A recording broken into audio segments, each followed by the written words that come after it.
வணக்கம். சீமான் கைதாகின்றார் என்ற தலைப்பில் இந்த காணொளியை காண்கிறோம். நாம் தமிழர் கட்சி தலைமை ஒருங்கிணைப்பாளர் செந்தமிழன் சீமான் கடந்த 15 ஆண்டுகளுக்கு மேலாக நாம் தமிழர் கட்சியை நடத்தி வருகிறார். தமிழ் தேசிய பாதையில் நாம் தமிழர் கட்சி பயணித்துக் கொண்டிருக்கிறது. தேசிய தலைவர் பிரபாகரன் அவர்களுடைய பாதையிலே இந்த நாம் தமிழர் கட்சி நடைபோட்டு கொண்டிருக்கிறது. ஏறத்தாழ 15 ஆண்டுகள் கழித்து நடைபெற்று முடிந்த பாராளுமன்ற தேர்தலில் நாம் தமிழர் கட்சி 8.1% வாக்குகளை பெற்று தேர்தல் ஆணையத்தின் அங்கீகரிக்கப்பட்ட ஒரு அரசியல் கட்சியாக மாறியுள்ளது. இந்த சூழ்நிலையில் திராவிட கட்சிகள் நாம் தமிழர் கட்சியை வீழ்த்த பல்வேறு முயற்சிகளை செய்து வருகின்றன, பல அவதூறுகளை பரப்பி வருகின்றன. இந்த சூழ்நிலையில் தந்தை பெரியார் கூறிய கருத்துக்களை தொகுத்து கூறிய செந்தமிழன் சீமான் அவர்கள் மீது திராவிட கூட்டத்தினர் கொந்தளித்து அவர் மீது அவதூறு பரப்பினர். அவருடைய வீட்டை முற்றுகையிட்டனர். அவருக்கு எதிராக கருத்துக்களை தெரிவித்தனர். மேலும் காவல் நிலையத்தில் புகார் அளித்தனர். 70 புகார்கள் சீமான் மீது பதிவு செய்யப்பட்டுள்ளன.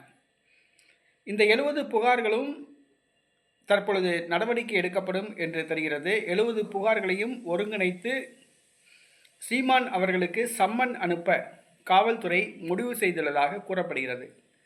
அனுப்பப்படுகிற சம்மனுக்கு சீமான் அவர்கள் பதிலளிக்காத பட்சத்தில் சீமானை கைது செய்ய காவல்துறை திட்டமிட்டுள்ளது.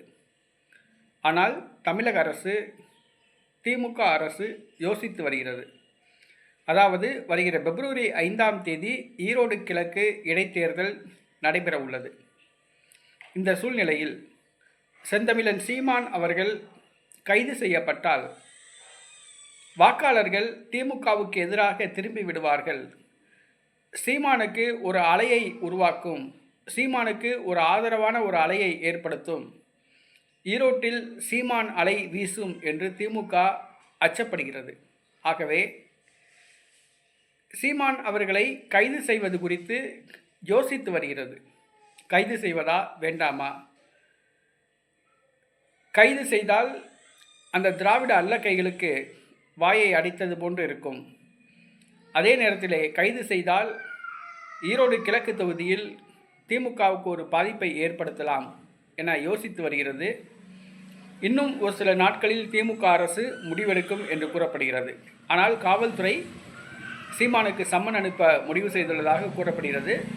பதிலளிக்காத பட்சத்தில் கைது செய்யப்படலாம் என்று கூறப்படுகிறது. சீமான் கைது செய்யப்படுவாரா, கைது செய்யப்படவில்லையா என்பதை நாம் பொறுத்திருந்து பார்ப்போம்.